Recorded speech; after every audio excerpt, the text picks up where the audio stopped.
Topic naman natin ngayon is about vector multiplication. So sa vector multiplication ay nahati sa dalawa. Una, dot product at pangalawa is cross product. So mag-start muna tayo sa tinatawag na dot product. Okay? Dot product.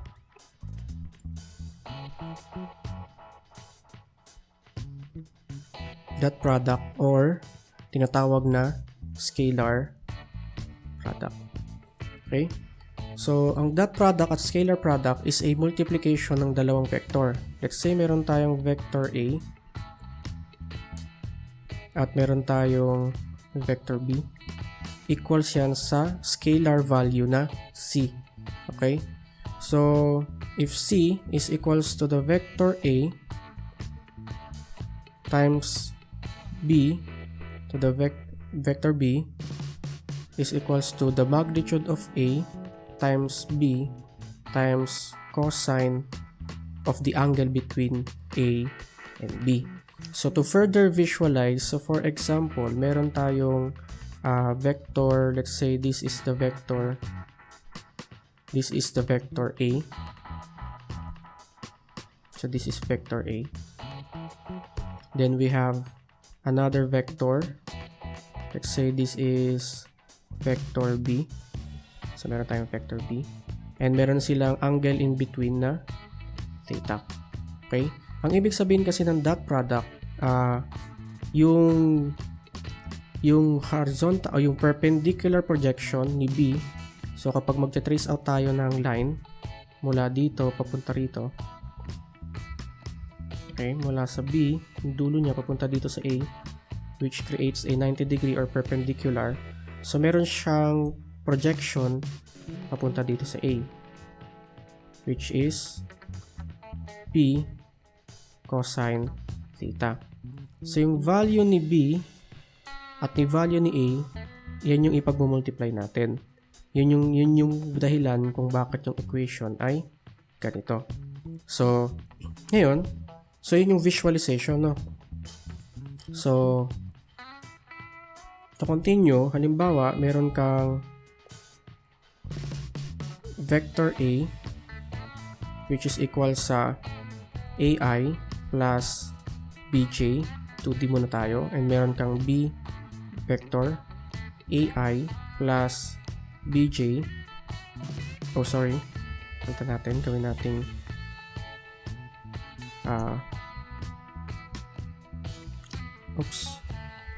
CI plus DJ. So, para makuha natin yung C, which is equal sa A times B vector, okay? So, isa-substitute natin yan. So, AI plus BJ dot product with CI plus DJ. Okay?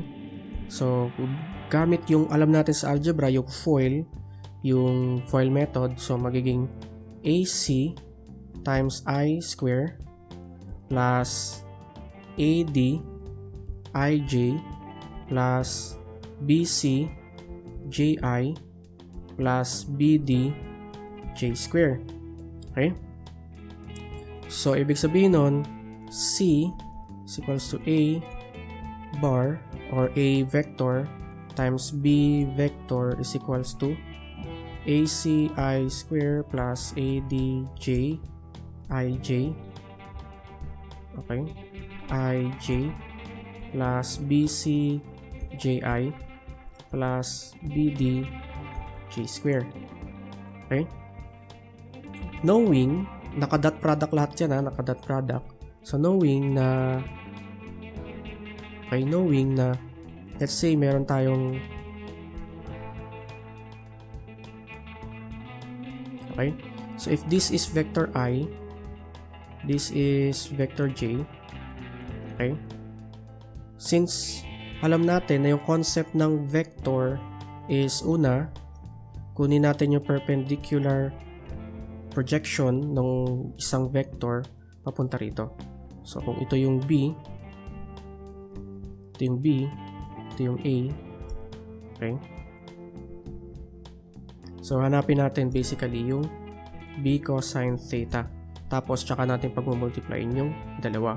Ngayon, i-analyze natin yung I squared. So, I times I, ibig sabihin nun, the vector I times the vector I. Okay. Purahin ko muna to. Okay. So, dito muna tayo. Analyze natin to. So, meron tayong vector I. I-multiply natin sa vector I ulit. Okay. Ibig sabihin nun, magkapatong yung dalawang vector. So, theta is equal to 0. If theta is equal to 0, so ibig sabihin nun, basically, parang yung value ng I squared is equals to 1, which is equals din sa equals to 1. Okay? Ganun din yung magiging scenario kapag j times j at d times d, or times j times k times k. Okay? So, ibig sabihin nun, meron tayong identity na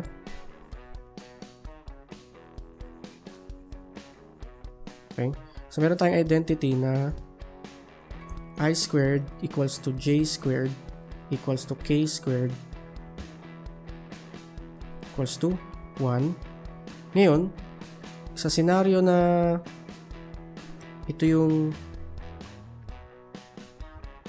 I, ito yung j, since 90 degrees, so ibig sabihin yung theta mo is 90 degrees. So kapag isa-substitute natin yan dun sa cosine, so ibig sabihin lang nun is ij equals to ji equals to 0. So, ibig sabihin nun, ito ay 0, ito ay 0.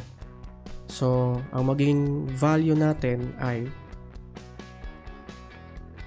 C is equals to, alam natin na ito siya, equals to AC times 1 plus BD. So, yan yung ating sagot. Pag 2D. Ngayon naman, paano kapag 3D? So, ulitin natin. So, if A bar sa ibabaw is equals to AI plus BJ CK, tapos yung B is equal sa DI plus ABCDE J plus FK. So, pag pinag-multiply natin yan, so basically C is equals to AI plus BJ plus CK plus DI plus EJ plus FK. Okay? So, using FOIL method, ulit, yung multiplication. So, magiging AD I squared plus BE IJ plus mali. So, plus AEJ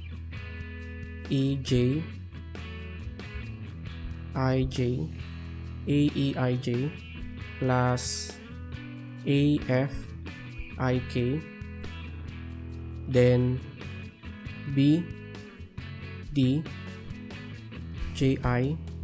plus BE J squared plus BF JK. Okay. Then last is CKI or CDKI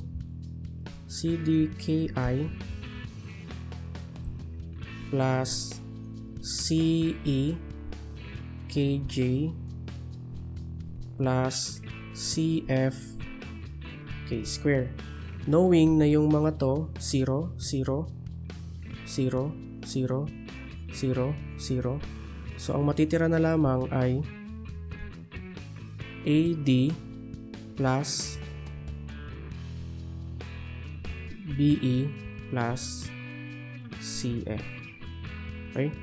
So, pero kaya siya naging ganyan kasi alam natin na yung I squared is 1, J2 1, K2, K squared 1. So, ganun siya. So, mangyayari, ganyan yung itsura ng C. C is equals to AD plus BE plus CF. So, yan yung magiging sagot natin. Okay? Yan yung dot product. So, if we are multiplying tawag dito, vectors in dot product, so ganyan siya. So, scalar yan. Mapapansin nyo walang ijk. So, scalar.